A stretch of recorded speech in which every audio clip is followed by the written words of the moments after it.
Beyond the legends, the elephants crossing the Alps, the huge Roman defeats, what really made Hannibal Barca one of history's most, well, fascinating and enduring military minds. Today, we're going to try and cut through some of the myths.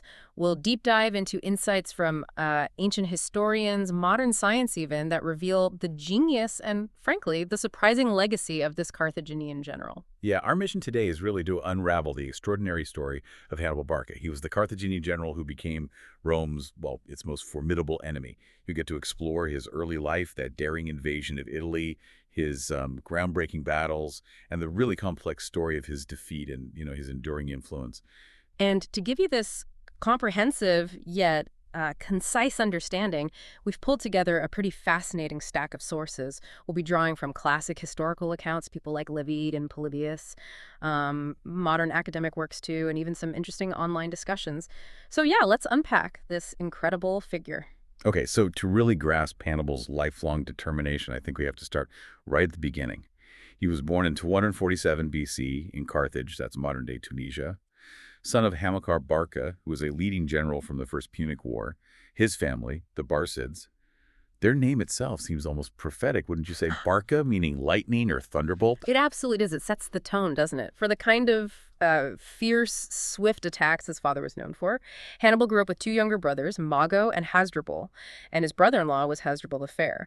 These were all significant figures in Carthage's military and political scene. I mean, this wasn't just any family. They were deeply involved in the conflict that defined their whole era. But here's where it gets really interesting, and it's a moment that almost, well, dictates the entire course of his life, that famous oath. He's just 9 years old, supposedly, and he swears to his father to never be a friend of Rome. Some accounts say it was over a sacrificial fire, others more like a declaration, I will use fire and steel to arrest the destiny of Rome. What's the real significance of this? I mean, beyond just a kid's promise. Well, this oath, it's much more than just a dramatic story. It really crystallizes the intense feeling of revanchism, that desire for payback that was all through Carthage after their defeat in the First Punic War. It helps us understand that deep-seated tension in Hannibal's lifelong drive. He actually told this story himself years later to King Antiochus III, trying to gain his trust. Now, Polybius, he suggests the oath was more about never being subservient to Rome, but later Roman traditions, they often twisted it to mean eternal enmity, which, conveniently served their narrative for justifying later actions against Carthage. Okay, so it wasn't just about hating Rome necessarily, but about resisting their dominance, reclaiming Carthaginian pride. That's a really crucial distinction. And his early career in education also gave him a significant edge, right, strategically speaking. He became an officer under his brother-in-law, Hasdrubal the Fair, who was busy consolidating power in Iberia. Exactly. And when Hasdrubal was assassinated in 221 BC, Hannibal, who was still young, only 26, he was proclaimed commander-in-chief. Livy, the Roman historian, he described him having the same bright look, the same fire in his eye, the same trick of countenance and features as his father. And Livy added, never was one in the same spirit more skillful to meet opposition, to obey, or to command. But what's particularly striking and maybe surprising is his education. Hannibal received a formal Greek education that included military training from Greek tutors like Sosilas of Lacedaemon. A Greek education. For a Carthaginian general from North Africa, that's probably not the image most people have. Why was that specific exposure to Greek military ideas so important for him? It's a critical detail, often missed, but it gave him a huge advantage. This exposure to advanced Greek military theories and tactics. I mean, think of Xanthippus, who'd trained the Carthaginian army in phalanx formations decades earlier. It meant Hannibal came into command with a much more sophisticated understanding of warfare than many Romans, actually. He was well-read. He even wrote books in Greek later in life. It just highlights his deep intellectual ability and how he could integrate these, cutting-edge reforms into his army. Right. So with this incredible background, this deep-seated oath, what was the immediate flashpoint? What finally kicked off the Second Punic War, the spark that brought Rome and Carthage back into direct conflict? That would be the Saguntum crisis. See, Rome allied itself with Saguntum, a city south of the Ebro River. But Carthage firmly considered that area part of its territory. So Hannibal saw this alliance as a clear breach of a treaty his brother-in-law Hasdrubal had signed. He laid siege to Saguntum, and after 8 tough months, it fell. That act basically became the trigger for the Second Punic War. And he was pretty smart about getting support for this really aggressive move from his own government back in Carthage, wasn't he? He certainly was, very shrewd. Hannibal immediately sent the huge amount of booty, the spoils from Saguntum, back to Carthage. That move cleverly gained him significant support from the government. Rome obviously wasn't happy. They sent a delegation, led by Quintus Fabius Maximus, demanding Hannibal be surrendered. But the Carthaginian Senate, they argued, quite deftly, that the treaty Rome was citing had never actually been formally ratified by either government. This kind of legalistic argument just prompted Fabius to declare war right there on the spot. The die was cast, as they say. So war is declared, and Hannibal embarks on what just seems like an impossible journey, this overland invasion of Italy. What was his big picture strategy here? He wasn't just planning a quick hit on Rome itself, was he? No, not at all. Hannibal's vision, his grand strategy, wasn't a direct assault on the capital. It was about opening a northern front. His main goal was to systematically detach Rome's huge network of allied city-states across the Italian peninsula, disrupt their loyalty, isolate Rome itself. It was an absolutely massive undertaking. We're talking mobilizing maybe 60,000 to 100,000 troops, training a war elephant corps, all needing supplies along a hostile route. And then came the march itself. Just incredible. He sets off from Cartagena late spring 218 BC, fighting his way through northern tribes, the Pyrenees. And there's that story early on where he made this remarkable leadership call, letting go of 11,000 Iberian troops who didn't want to leave their homeland. Yeah, that shows his pragmatic side, right? Understanding morale, long-term commitment. He entered Gaul with maybe 40,000 foot soldiers, 12,000 horsemen, though, many would be lost along the way. By September, he'd reached the Rhone River, expertly outmaneuvered the local tribes there, evaded Roman forces, all before facing the truly massive challenge ahead. Which brings us, inevitably, to the Alps.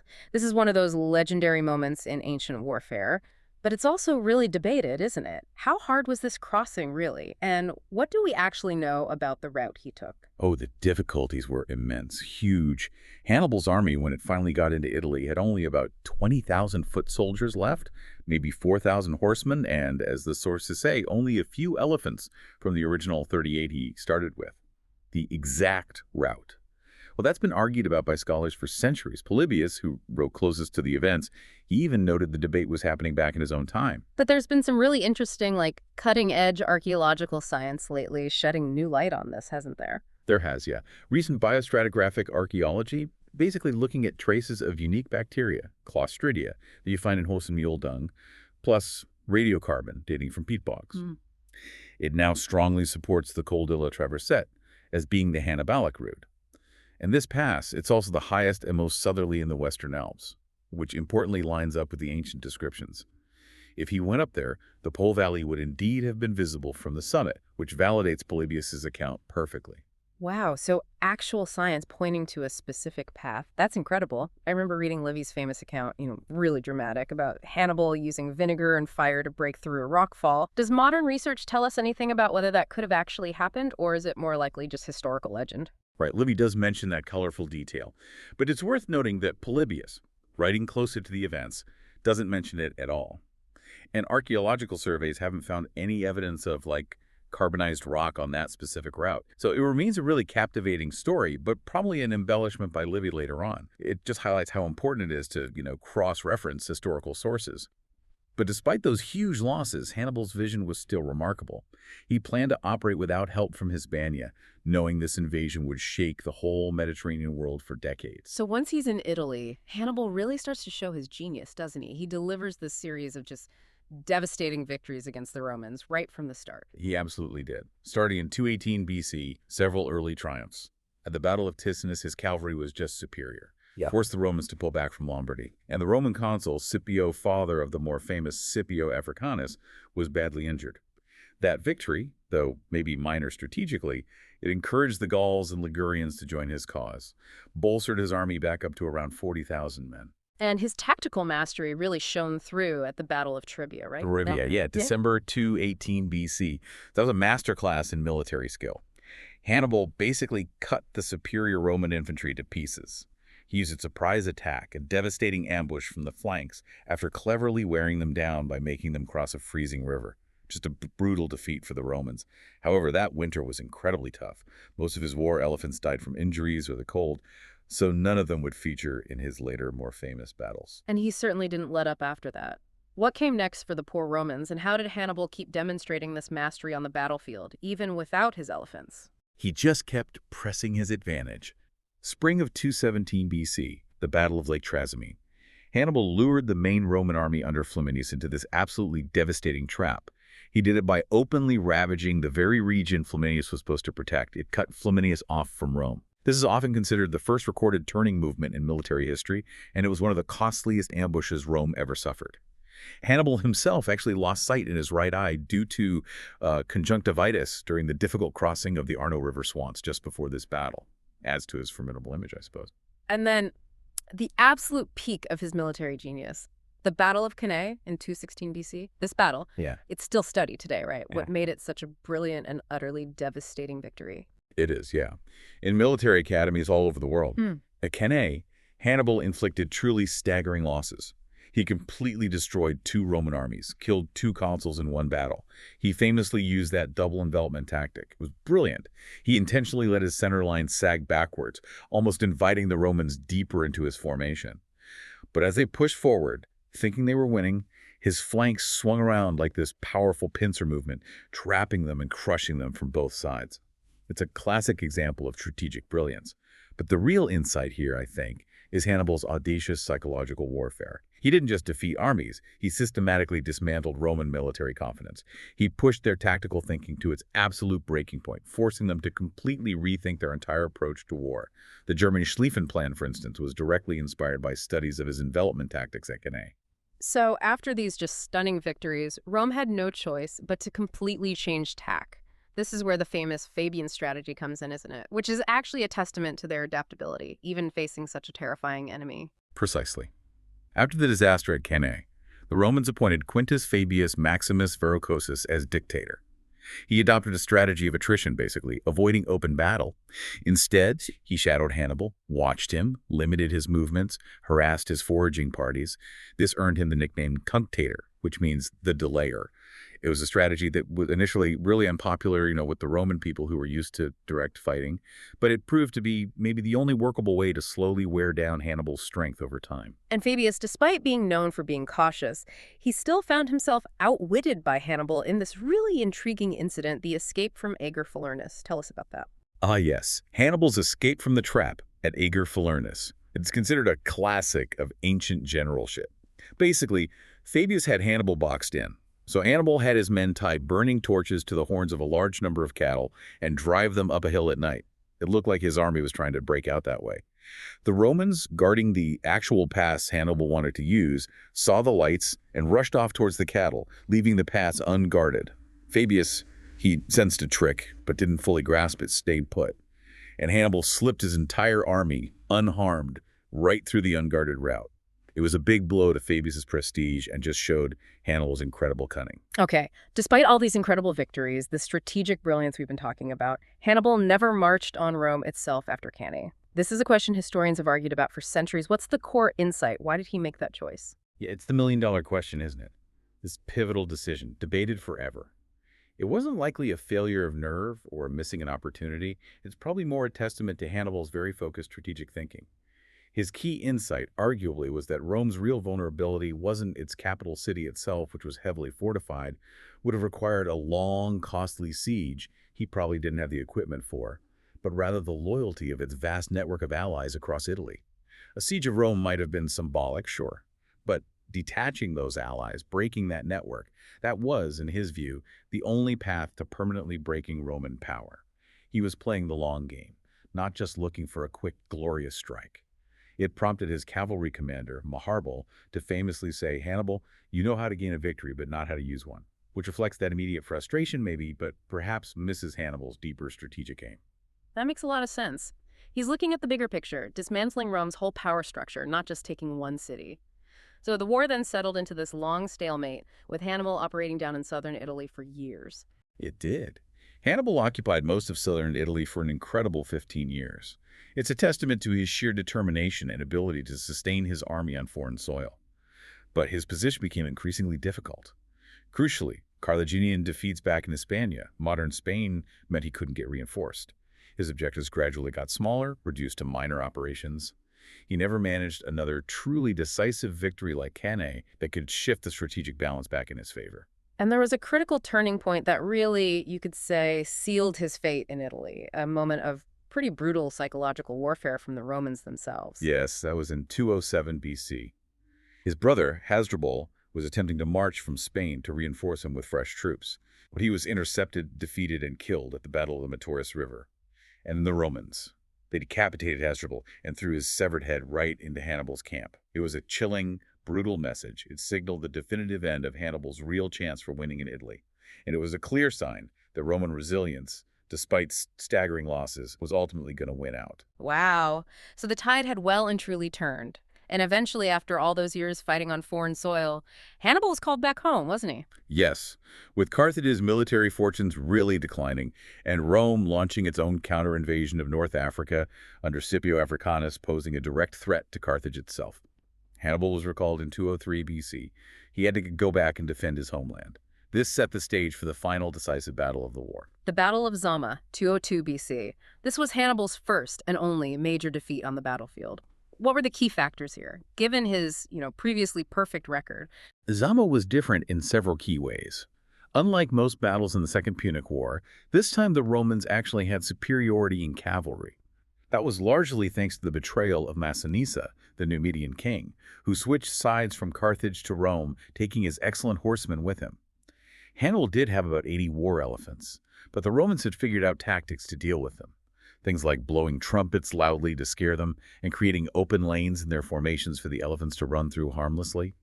Some elephants even panicked and ran back into the Carthaginian lines, causing chaos.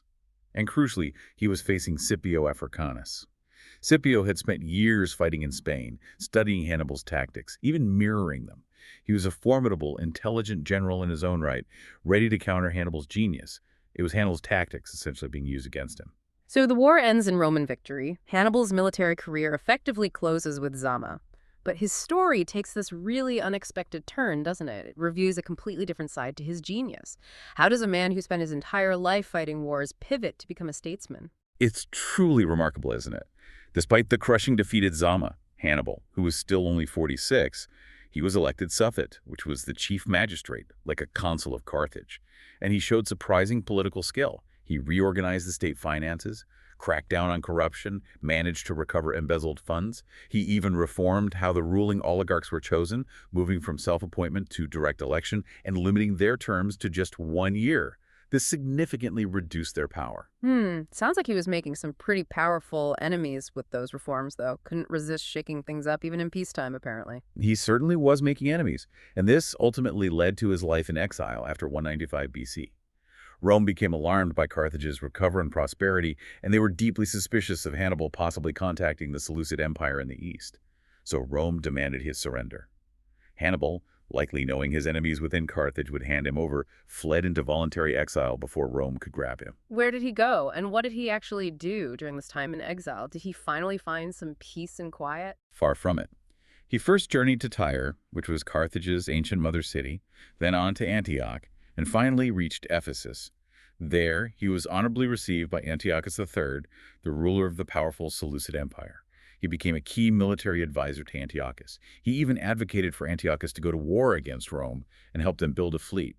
He was still very much a player on the world stage trying to counter Roman power. And there's that great, slightly amusing anecdote from this period involving the philosopher Phormio, isn't there? It really captured Hannibal's sharp wit, even in exile. Yes, according to Cicero. While he was at Antiochus's court, Hannibal apparently attended a lecture by this philosopher Phormio, who was droning on about the duties of a general.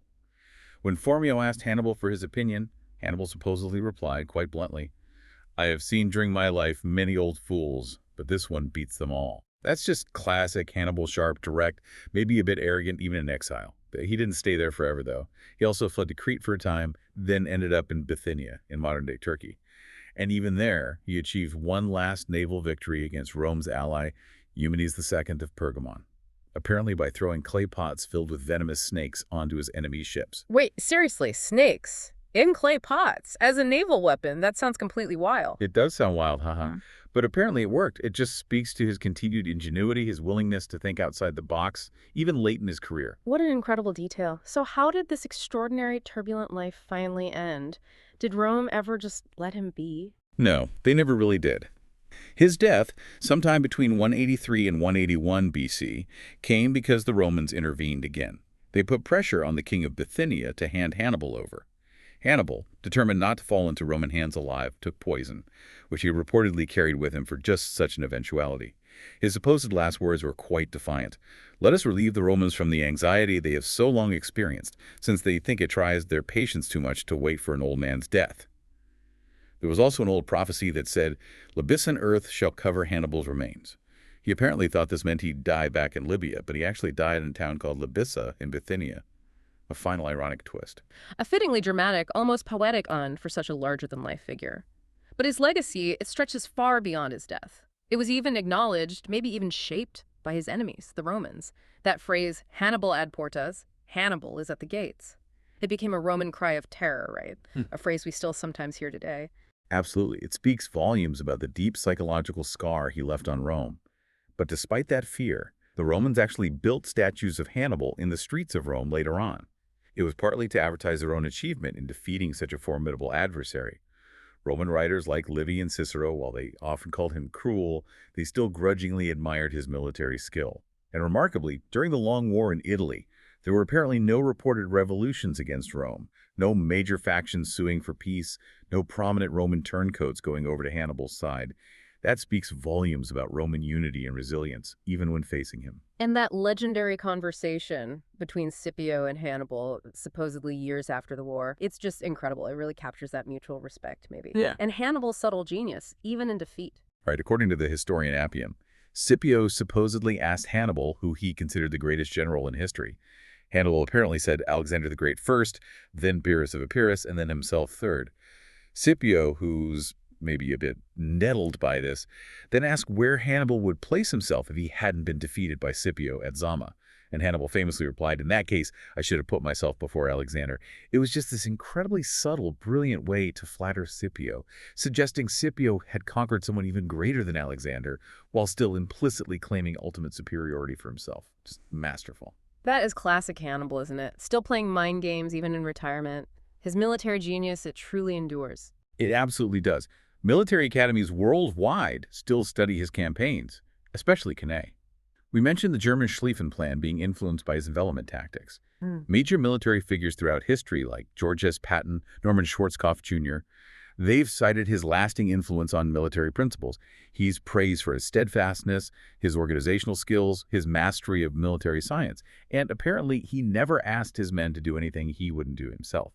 Theodore Arnold Dodge, a military historian, even argued Hannibal fundamentally changed warfare by showing that war could be waged effectively, by avoiding battle sometimes, attacking an enemy's supply lines, or using clever flank maneuvers rather than just seeking head-on clashes all the time. That brings us to a really crucial point. The Roman stereotype of Punic faith, Fides Punica, which was often used to imply Carthaginians were inherently treacherous. Is that a fair assessment, historically speaking, or is there more to it?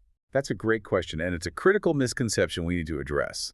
That Roman stereotype, Fides Punica, meaning Punic treachery or faithlessness, it's largely a Roman construct. It really emerged after Carthage was destroyed.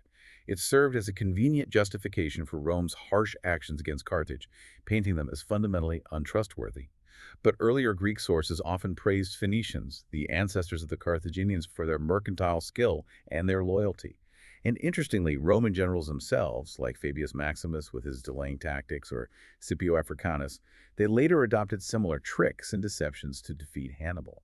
It shows that these methods were actually considered legitimate military tactics by both sides, not just some kind of inherent Punic treachery. Hannibal himself actually demonstrated piety, taking oaths before gods, respecting religious sites. Right, context is everything. And finally, his modern legacy is just as vibrant, isn't it?